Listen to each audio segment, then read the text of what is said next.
मध्य प्रदेश में इस साल चुनाव होने हैं और ऐसे में राज्य की सभी पार्टियां इसकी तैयारी में जुट गई हैं। ऐसे में कांग्रेस और भाजपा दो प्रमुख पार्टियां अपनी अपनी ताकत भी दिखाएंगी और एमपी की सत्ता में काबिज होने की कोशिश करेगी। राज्य में फिलहाल भाजपा की सरकार है। दूसरी तरफ कमलनाथ कभी शिवराज और भाजपा पर बयानबाजी करते दिखते हैं तो कभी शिवराज कांग्रेस और कमलनाथ पर बयानबाजी करते हुए दिखते हैं।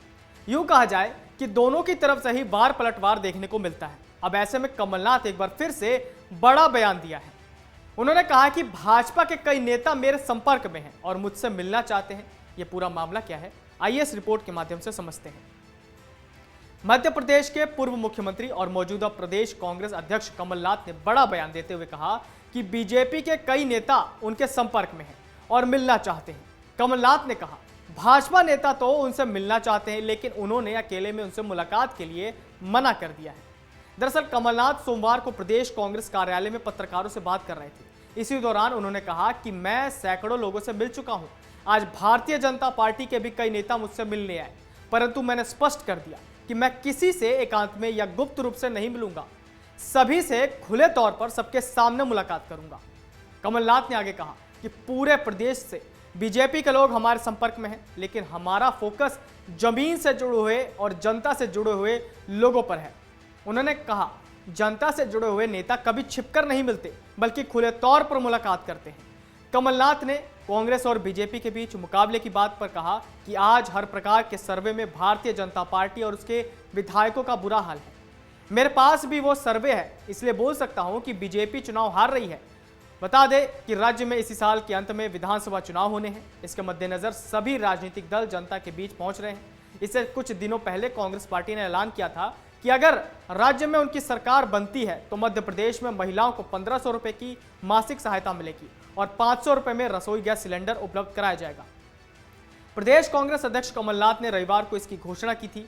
इस दौरान उन्होंने मुख्यमंत्री शिवराज सिंह चौहान पर हमला करते हुए कहा कि मुख्यमंत्री चुनाव से पहले सत्ता में बने रहने के लिए कई खोखले वादे कर रहे हैं।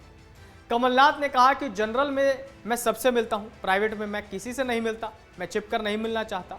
बीजेपी का क्या हाल है, वो खुद का सर्वे देख ले, वरना मैं बीजेपी को उनके विधायक का सर्वे दिखा देता हूं। कमलनाथ ने कहा, यह सब पुरानी बातें हैं। 10 साल में कौन जेल गया, क्या हुआ इन सब का? जनता को गुमराह करने और दबाने छिपाने के लिए यह इनका प्रयास है।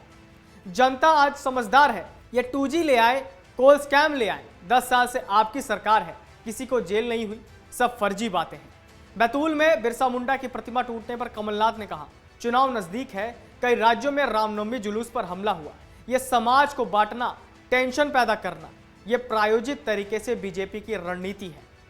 वहीं कमलनाथ के बयान पर बीजेपी भड़क गई।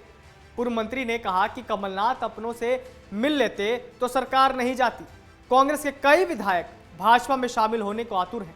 कमलनाथ के बयान पर पूर्व मंत्री हरिशंकर खटीक ने कहा कि अगर कमलनाथ के पास टाइम होता, वो मुलाकात करते तो उनके विधायक छोड़कर क्यों जाते। कमलनाथ सुर्खियों में बने रहने और कार्यकर्ताओं को मजबूत करने के लिए बयान दे रहे हैं। भाजपा का दावा है कि कांग्रेस के कई विधायक उनके संपर्क में हैं। बीजेपी जल्द कांग्रेस विधायकों को पार्टी में लेने के लिए फैसला लेगी। बीजेपी प्रवक्ता नरेंद्र सलूजा ने कमलनाथ को जवाब देते हुए ट्वीट में लिखा, कमलनाथ की नजर में आज भी विधायकों की कोई कीमत नहीं। वो विधायकों को जनता और जमीन से जुड़ा हुआ नहीं मानते हैं। इसी सोच के कारण इतनी बड़ी संख्या में विधायकों ने साथ छोड़ा, सरकार जमीन पर ला दी। विधायकों को यह सोच व विचार याद रखना चाहिए। अमर उजाला अब आपके टीवी पर भी। अपने स्मार्ट टीवी पर YouTube पर सर्च करें अमर उजाला, चैनल सब्सक्राइब करें और देखें ताजा खबरें, वो भी HD क्वालिटी में। और हाँ, बेल आइकन दबाना ना भूलें ताकि हर खबर हो आपके घर। अमर उजाला, निष्पक्ष, निर्भीक, निरंतर।